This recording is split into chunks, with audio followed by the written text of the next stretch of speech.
The man who called me not good enough for his world just walked into my boardroom, begging for a deal that could save his empire. He doesn't recognize the cleaning lady he once humiliated, but I remember every cruel word he said when I confessed my love 15 years ago. If you love stories of ultimate karma and justice, smash that like button and subscribe for more incredible true stories that will leave you speechless. My name is Nia Williams, and today I'm the CEO of a billion-dollar tech empire. But this story begins when I was invisible, scrubbing floors at 3 in the morning, dreaming of a life that seemed impossible for someone like me. 15 years ago, I was a single mother working 3 jobs just to keep my daughter Kenna and me afloat. The night shift at Morrison & Associates law firm paid the best, so that's where you'd find me from midnight to 6 a.m., mopping marble floors in a building that cost more than most people make in a lifetime.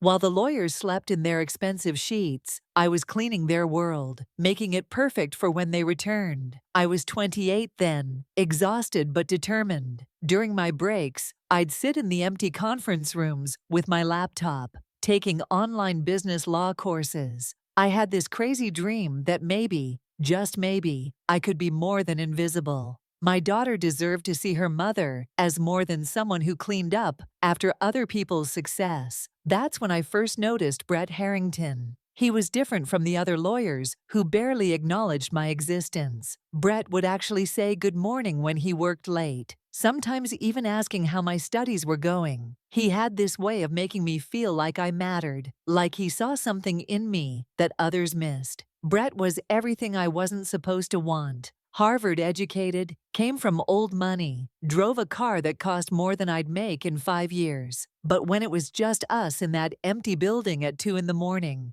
sharing coffee from the break room, those differences seemed to melt away. He'd tell me about his cases, and I'd share what I was learning in my courses. For the first time in my life, I felt intellectually equal to someone in his world. Months passed like this. Our late-night conversations became the highlight of my exhausting days. I started looking forward to work in a way I never had before. When Brett smiled at me, really smiled, I felt beautiful despite my worn-out uniform and tired eyes. I convinced myself that maybe, just maybe, he was falling for me too. The night everything changed started like any other. I was finishing the executive floor when Brett emerged from his office, looking frustrated. His shirt was wrinkled, his tie loosened, and he had that defeated look I'd seen on so many late-working lawyers.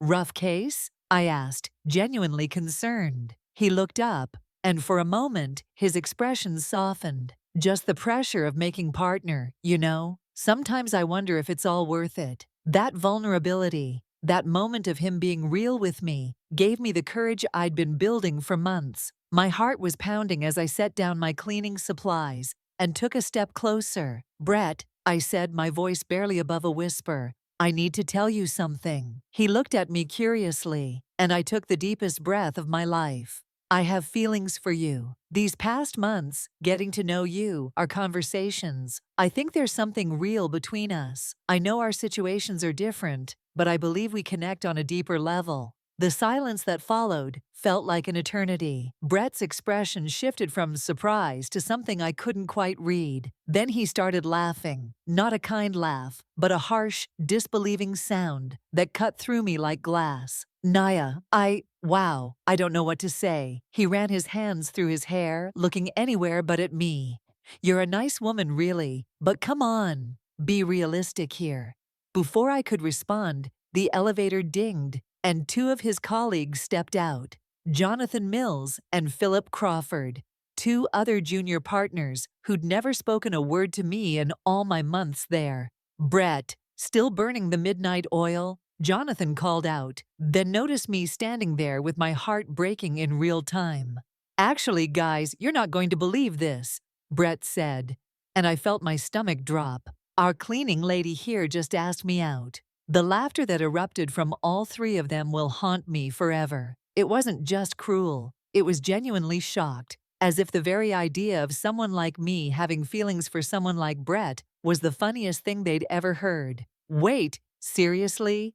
Philip gasped between laughs. The woman who cleans our toilets thinks she has a shot with Harvard Law Brett Harrington.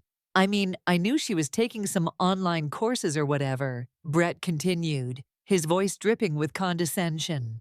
But did you seriously think someone like me would ever be with the cleaning lady? Naya, you clean toilets for a living. I close million-dollar deals. We exist in completely different universes. I stood there frozen, watching this man I'd fallen for transform into someone I didn't recognize. The worst part wasn't even the rejection. It was how quickly he threw away months of what I thought was genuine connection. I thought we were friends, I whispered, hating how small my voice sounded. We were friendly, Brett corrected. There's a difference. Look, you seem nice enough, but let's be honest about what this is. You're here to clean. I'm here to practice law. Let's keep it that way. Jonathan picked up one of my business law textbooks from where I'd left it during our conversation.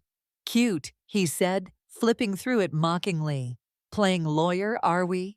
When he tossed it in the trash can, something inside me shattered and rebuilt itself simultaneously. Brett didn't stop him, didn't defend me, just watched as they destroyed something that represented my dreams. Maybe stick to what you're good at, Philip added with a smirk. I gathered what remained of my dignity and my supplies. You're right, I said quietly. I should stick to what I'm good at. And apparently, I'm really good at seeing people for who they truly are. That night, I cleaned their offices for the last time. Every surface I wiped, every floor I mopped, I did with tears streaming down my face and a fire building in my chest. When I finished, I left my uniform folded neatly in the supply closet with a resignation note that simply read, "Effective immediately. Thank you for the education." I drove home in my beat-up Honda with $847 in my checking account, a daughter to feed, and a heart that felt like it had been put through a shredder. But somewhere between the law firm and my tiny apartment, something crystallized inside me. They thought they knew what someone like me was capable of. They were about to find out they were dead wrong. The next morning, I did something that terrified me more than staying in my safe, predictable life of struggle. I applied for student loans, packed everything Kenna and I owned into that Honda, and drove 1,200 miles to Austin, Texas, where the cost of living was lower and the tech scene was booming. I wasn't running away from humiliation. I was running toward possibility. Austin changed everything. I found work cleaning offices at a small tech startup called Innovate Lab. But this time I wasn't just observing, I was absorbing. Every conversation I overheard about coding, user experience, and startup funding became part of my education. I bought used programming books and spent my few free hours learning languages like Python and JavaScript. The startup's founders, unlike the lawyers, actually talked to me. They treated me like a human being with a brain. When I shyly mentioned I was learning to code, they encouraged me to keep going. Sometimes they'd even debug simple problems with me during my breaks. 8 months later, I'd built my first app, a scheduling and efficiency tool for cleaning companies. It wasn't revolutionary, but it worked. I sold it to a small business management company for $50,000, more money than I'd ever seen in my life. Instead of spending it, I invested every penny back into learning and building. I hired other overlooked talent, immigrants, single mothers, people without traditional degrees who had fire in their eyes and hunger in their hearts. Together, we started building something bigger. The breakthrough came 3 years later when I developed revolutionary project management software specifically designed for professional services firms. The legal industry was drowning in paperwork and inefficiency, and my software could streamline everything from client intake to billing to case management. The irony wasn't lost on me that my first major clients were law firms desperately trying to modernize, firms exactly like Morrison and Associates. By year 5, Nexus Solutions was generating tens of millions in revenue. By year 8, we went public. By year 10, I was worth over $1 billion, and my software was running behind the scenes at major law firms across the country. But success wasn't enough. I wanted to know what happened to the man who'd broken my heart and taught me I wasn't good enough for his world. It wasn't hard to track Brett's career. Social media, legal publications, industry gossip. The legal world is smaller than you'd think. He'd made partner at Morrison and Associates, eventually leaving to start his own firm called Harrington Legal Group. On paper, he looked successful. Designer suits, luxury car, expensive watch in every photo. But I could see what others couldn't. His client base was shrinking. Younger, more efficient firms were stealing his business.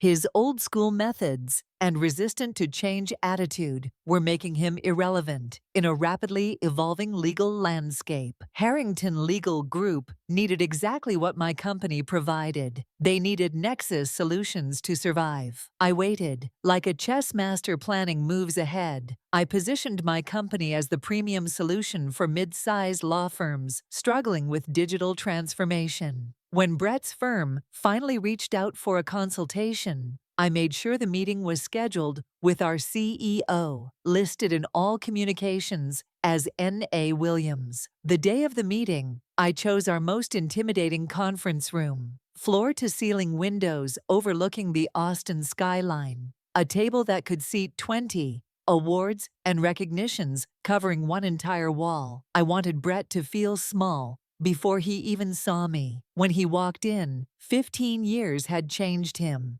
Gray touched his temples, worry lines creased his forehead, and his shoulders carried the weight of a struggling business. He was still handsome, still carried himself with that entitled confidence, but there was desperation beneath it now. He sat at the conference table, checking his phone, clearly expecting to meet some tech executive named N.A. Williams. When I walked through that door, wearing a custom-tailored suit that cost more than he used to make in a month, his face went through a series of expressions I'll treasure forever: confusion, recognition, disbelief, and finally, the dawning horror of realization. "Hello, Brett," I said, taking the seat at the head of the table. "I believe we have some business to discuss." "Wait, how is this possible?" he stammered, looking around as if this might be some elaborate prank. "The cleaning lady. Yes, that's me." I opened my tablet and pulled up his firm's financial information, all publicly available, but still devastating when laid out clearly. Though I prefer CEO and founder these days. For the first time in 15 years, Brett Harrington was speechless. "I've been following your career, Brett. Congratulations on making partner, by the way, and starting your own firm. That takes real courage." I kept my voice professional, but I could see him hanging on every word. "Unfortunately, it looks like Harrington Legal Group is facing some challenges." I walked him through what my research had revealed. Client retention down 30% over 2 years, revenue declining quarterly, overhead costs eating into profits because of inefficient systems. His firm was dying slowly, and we both knew it. "You need what I'm selling," I continued. "Full digital transformation, case management integration, client portal development, automated billing systems, everything that could save your firm and bring it into this century."